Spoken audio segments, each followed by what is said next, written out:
Nagbabala si Pangulong Rodrigo Duterte. Na-expose ito bilang fraud si rapper CEO Maria Ressa balang araw. Sinabi ito ng Pangulo sa gitna ng kanyang public address kaugnay sa COVID-19 pandemic. Ayon sa Pangulo, maayos na nagtatrabaho para sa bansa mga opisyal ng gobyerno gaya ni na Secretary Carlito Galvez, Secretary Delfin Lorenzan at Secretary Eduardo Año, kung kaya't hindi niya maisip kung bakit merong maninira sa kanila. Anya, bahala na si Ressa kung may mga gusto itong isiwala tungkol sa korupsyon, pero balang araw ay papatikim niya rito ang sarili nitong gamot. Ating pakinggan ang bahagi ng pahayag ni Pangulong Rodrigo Duterte. You will have a dose of your own medicine. One of this. I'm not threatening you. Go ahead and expose anything about corruption in this government. Sabi ko sa iyo, kung malaki, mag-resign ako. Si Ressa is a fraud. Maniwala kayo. No. Give us time. Too early for you to enjoy yung mga award mo. You are a fraud. Noong nakarang buwan ay sinabi ni Ressa na misleading at kasinungalingan ang sinabi ni Presidential Spokesperson Harry Roque na suportado ng Pangulo ang press freedom. Inihayag ni Ressa na makikitaan ng pattern ng mga aksyon ng Pangulo gaya na lamang ng paninira at pag-atake nito sa rapper. Matatandaan na na-convict si Ressa at ang dating rapper researcher na si Reynaldo Santos Jr. sa salang cyber libel ng Manila Regional Trial Court Branch 46. Iniutos ng Korte Suprema kay Pangulong Rodrigo Duterte at sa iba pang respondents na pinangalanan sa mga petisyon na kumukwestiyon sa Anti-Terrorism Act of 2020 na sagutin ang mga aligasyon ng mga nagrereklamo sa loob ng 10 araw. Nagdesisyon ang Korte na i-consolidate ang 4 na petisyon na inihain laban sa naturang batas. Sinabi ni Supreme Court Spokesperson Brian Kitusaka sa gitna ng full session ng tribunal na ang mga nasabing petisyon ay ang mga petitions for certiorari and prohibition with prayer for issuance of a temporary restraining order at ang writ of preliminary injunction. Nilinaw naman ni Husaka na wala pang ruling ang kataas-taasang hukuman sa apela ng petitioners para sa TRO laban sa implementasyon ng anti-terrorism law. Bukod sa Pangulo ay napangalanan din bilang respondent sa mga petisyon na inihain ng Makabayan Black ay sina Anti-Terrorism Council Chairman Executive Secretary Salvador Mijaldea at ang mga miyembro nito na sina National Security Advisor Hermogenes Esperon Jr., Foreign Affairs Secretary Teodoro Locsin Jr., Defense Secretary Delfin Lorenzana at iba pa. Isinama naman ni Albay Representative Edsel Lagman bilang respondents ang Senado na nirerepresenta ni Senate President Vicente Soto III at ang House of Representatives na nirerepresenta ni Speaker Alan Peter Cayetano. Mababatid na inihain ang 2 iba pang petisyon ng mga grupo ng pinagsamang civil leaders at ng mga abogado na pinangungunahan ni Howard Calleja at dating Education Secretary Armin Luistro at ng grupo ni Far Eastern University College of Law Dean Melencio Santa Maria Jr. Sa ating pakikipaglaban dito, ang mga mahihirap ang ating inilalaban. Because it is clear what is the mission and vision of Francis Leo Marcos. It is to help the poor, to survive and to rise from poverty. Yun po ang aking nakikita. Bagamat hindi ho kami nagkakausap ng personal, ngunit sa kanyang mga ginagawa ay nababasa ko ang kanyang mission at vision for the Filipino poor. Kahit ho tayo mga mahihirap lang, pero alam ko ho, mayroon din mga mayayamang sumusuporta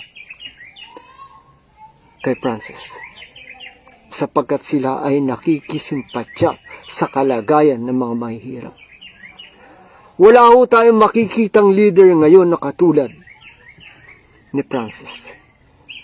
Kaya nga, sa isang mga presentation ko, sa video ko, nasabi ko, FLM, the emerging great Filipino leader of the poor. Bakit ko nasabi yun? Kasi maiintindihan niya tayo, naiintindihan niya tayo. Hindi katulad ng mga taong nanunungkulan ngayon, marami dyan, hindi nila tayo maintindihan. Ang sabi ho ni Mike, kayo ng mga mahihirap, huwag kayong umaasa sa mga tulong.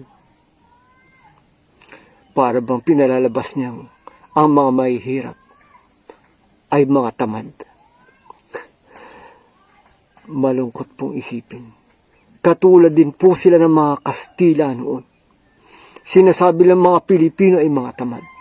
Ngunit ang mga Pilipino ang siyang nagpapawis, nagpapakirap hanggang sa mamatay sa pagod. So, I will just announce to the people that as of yesterday, last night,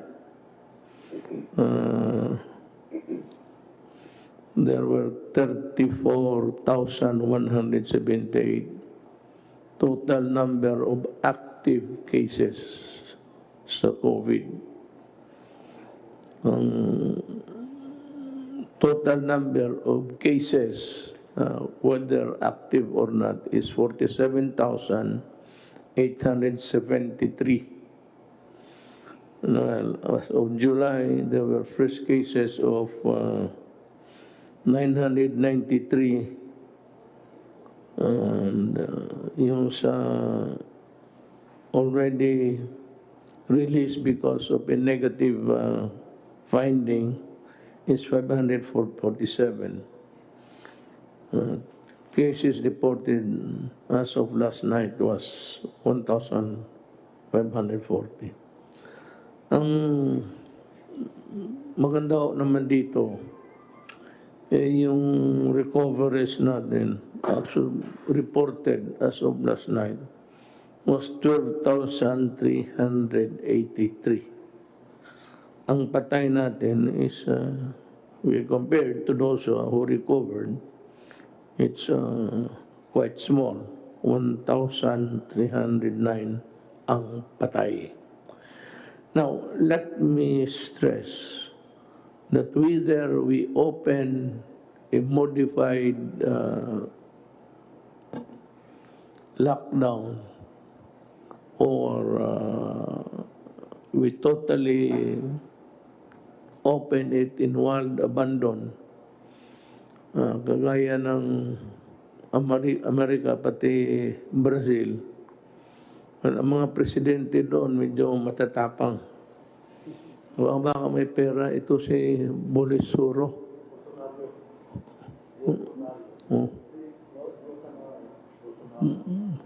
Medyo may pagka, may pagka-Trump. And devil may care attitude. Tayo hoong pobre, we cannot afford really a total epidemic or pandemonium. Mahirap tayo. Hindi tayo pwedeng sumugal. I cannot follow the example of other countries because as the experience have shown as of now, there were a lot of countries also opening up.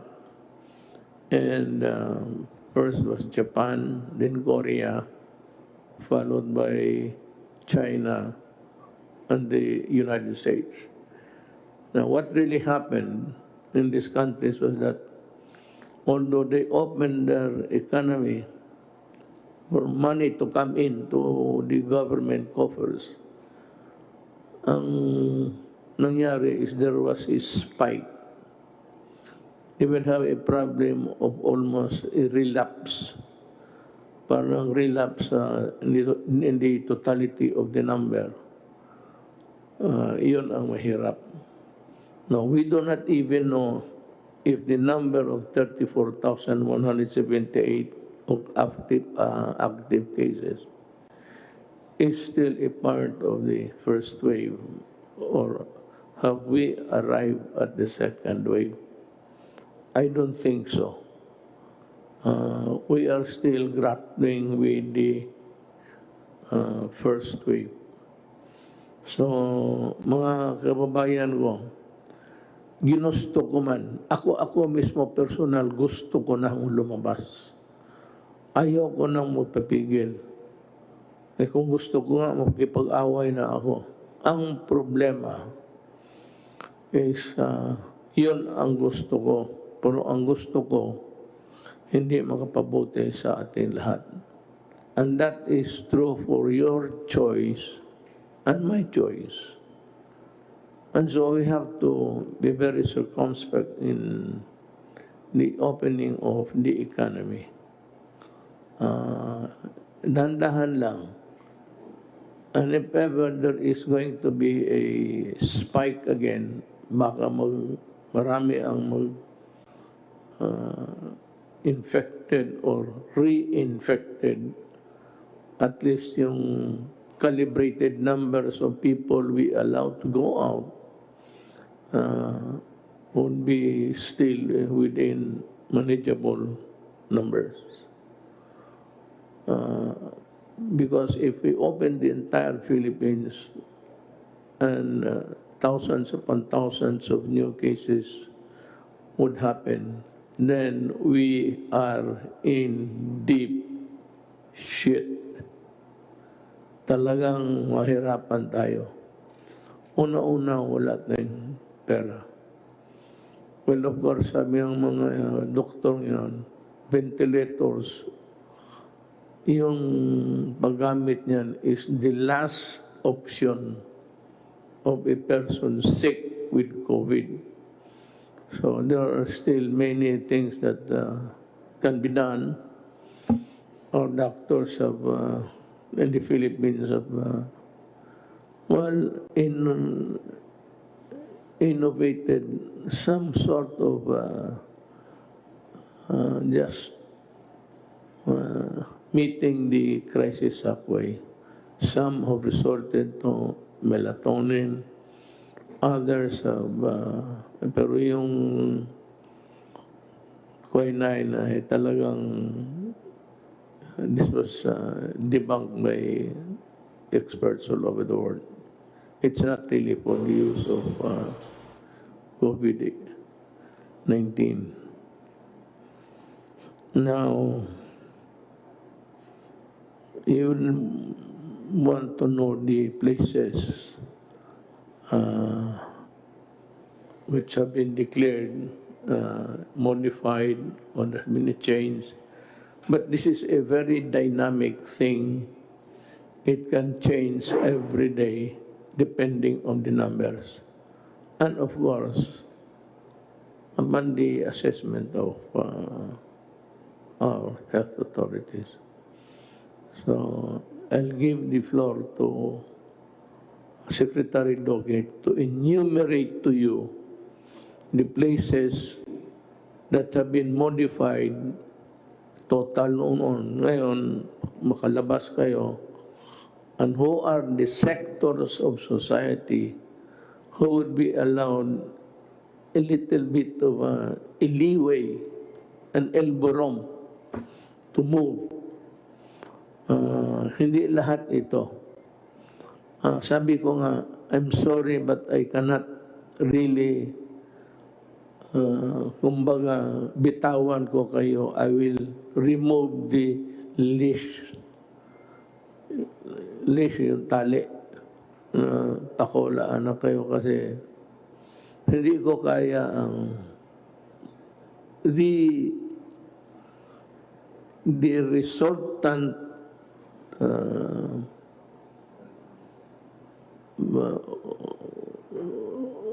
happening or the resultant end game there is too horrible to ponder. I cannot make a guess. Governance is not made of guesses. It has to be anchored on pure science. Kaya naman, malapit na. I'm confident that by our readings of other countries who have much improved their scientific study, I think that by December, meron na hong vaccine. Or at least, if not a vaccine, a medicine that could kill the COVID-19. You know, I'd like to thank everybody sa itong ating gobyerno. The gobyerno that's really the cabinet members working for the prompt response that you undertook to alleviate the plight of the stranded Filipinos. Nakakaawa talaga, and it took you just about 2 days to solve the problem. I'd like also to thank Secretary Tugade for his fast action. Alam mo, yan lang ang maibigay natin sa tao, yung hindi masyado mahirapan ang mamamayan. And whenever there is a problem, that we try to solve it as fast as can ever be done. Maraming akong nakita doon sa trabaho ninyo, and I cannot thank you individually now, but maybe someday in the fullness of God's time, mawala na ito. So we're just waiting for the vaccines, and of course whatever there is that will hit the market before the end of the year. Sana mawala na ito. Double hit tayo eh. We were hit double whammy. It concerned the health of the nation, pati yung economy. And the only consolation is that we are not the only one. Of course, the rich nation are better off. But at least tayo were able to stop the rampaging COVID on its tracks with our timely intervention, government, especially the medical workers. So maraming salamat sa inyong lahat. Now, if there are no other matters, urgent matters affecting the well, let me just give a few words about the terrorism law. Ito kasi mga left, pati itong komunista, they think that we are always thinking of them. They don't even know that we are also thinking of other matters. As a matter of fact, they are the least that we are spending our time. Itong komunista, whatever be the fortune or misfortune of that law now, I'm sure it will be challenged before the Supreme Court. Sana yung the much needed legal weapons that we need to fight terrorism. Kasi ang terrorism ho, hindi ito isang dalawang putok. As what happened in Mindanao and in other places, mostly in Mindanao, ang ginagamit kasi nito nila, bomba. Ang bomba niyan, lahat nasa simbahan may tama o may bukol. Yun nga ang problema niyan. Hindi nila alam, they think that they are a different breed. They would like to be treated with another set of law. When as a matter of fact, they are terrorists. They are terrorists because I finally declared them to be one. Why? Because I spent most of my days as president trying to figure out and connect with them on how we can arrive at a peaceful solution. Wala namang gustong may gera eh. Ako ayaw ko, lalo na ako, kilala ko sila, kilala ako. And it was a good rapport while it lasted. Yung na-presidente na ako, no, iba na lang ang istorya. Simply because in the ladder of priority, the highest sa akin would be the security of the state. Pero noong panahon ng politika, well, boto yan eh, bilangan ng boto. Naturally, you cultivate friendship with everybody. But there is always a time to be friendly and a time just to be firm. And I did my very best to produce something for the country. But unfortunately, I would not be blaming anybody now unless they would start to blame me again so that I can also blame them. Wala talaga nangyari. And for the law-abiding citizen of this country, I am addressing you with all sincerity. Huwag ho kayong matakot kung hindi ka terorista. Kung hindi ka naman sisirain mo ang gobyerno, pasabugin mo ang simbahan, pasabugin mo yung public utilities, pasabugin mo yung, well, just to derail para matumba na tuloy ang bayan. Problem is, ang demokrasya kasi election, however fractured you may say, ang ating demokrasya, or a little bit shaky. We had an election. It was a clean one. I can guarantee you, I was a participant of that election. We did our very best to present to the public. We did not commit any. Kung walang mangyari na masama, wala namang problema. Pero once you blow up simbahan, blow up mo yung marketplace, sino bang? So the right to defend itself accrues to the government heavily. Na ngayon sabi ko nga, sabi na Duterte, patay dito, patay doon. Totoo. Pag pinatay mo ang mga tao, papatayin talaga kita. Anak ka ng, iposta mo yan saan? Posta mo sa libingan ng tatay pati nanay mo.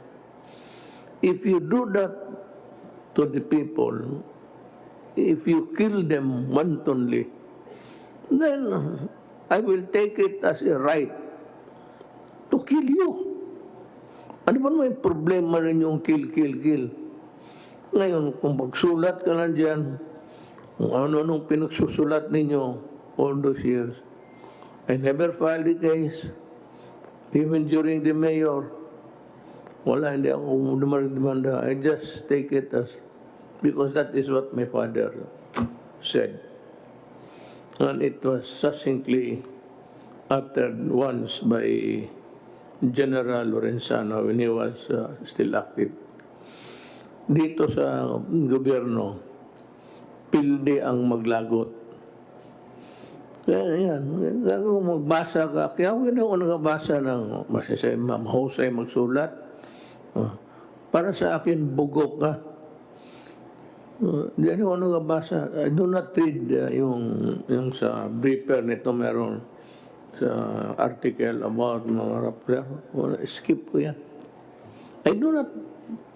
And the one who gave me that advice early on, when I became mayor, was Mayor Elias Lopez. It's 2 o'clock. He was the ex-mayor at the time.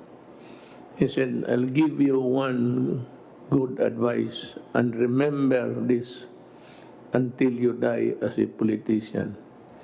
Huwag kang magbasa ng mga locals. Huwag kang makinig niyan sa ano. They're no better off. Malayo yan sa iyo. Kaya ganun yan sila. Kasi wala nang magawa sa buhay nila. Hanggang dyan lang yan sila. Ito kita mo kung ano nangyari dyan sa mga bright girls. Nakakaso, akala nila they can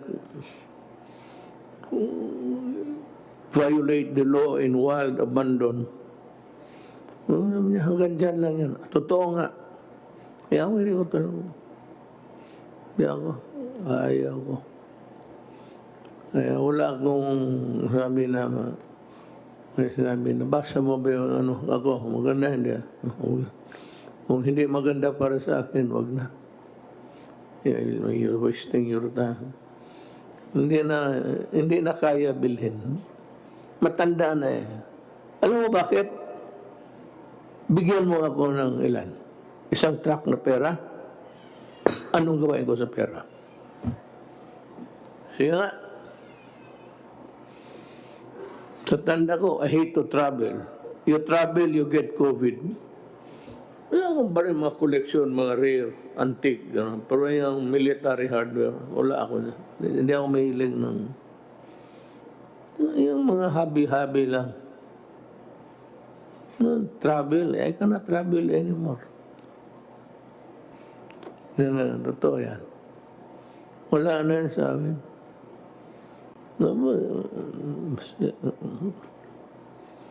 Del Galvez, General Lorenzana, tapos they have served the country and they're still serving the country. Why would they destroy their name? Pamagkano ba? Kickback. May kickback mo na 50 million? O sabi ka na may 200 million na kickback, I-1 ko. Pero, huwag kayong maniwala. Yan yung mga madudumi yung isip. Yung kaagad nagre-react. Hindi nila naalaman na pagsabi may price difference, tignan mo muna yung history. So because then, if you judge us the way, then one of these days, we will also judge you in the same way and with more ferocity. And it will come. It will come. Tayo mga politiko, it will come. Just be careful. Kaya ako, meron ba rin akong mga, not the dossier, but I have some folders in me, given all throughout the years. You will have a dose of your own medicine. One of these days. I'm not threatening you. Go ahead and expose anything about corruption in this government. Sabi ko sa iyo, kung maraming malaki, mag-resign ako. Si Risa is a fraud. Maniwala kayo. Give us time. Too early for you to enjoy yung mga award mo. You are a fraud. Actually.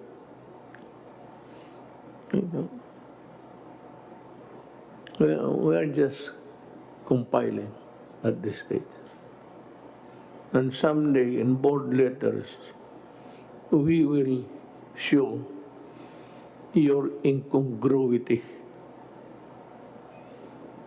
You are a fraud. So, yan lang ang masabi ko. Total, wala naman akong hinihingi sa inyo. I'm not asking for any political boto. Wala na. All I'm asking is that you obey government. Because government is very much interested that you don't get sick, or if you get sick, that you get well and would live to grow, to see your children grow on your grandchildren to love. Ganun lang yan. So with that, I have to say to the Filipino people, huwag po kayong nagtatrabaho lang po kami talaga. And if you want us to do more, we will. Tell us what to do. If we cannot do it, we will tell you why we cannot do it. But if we can, gagawin namin. Salamat po. Kita-kita po ipakpak.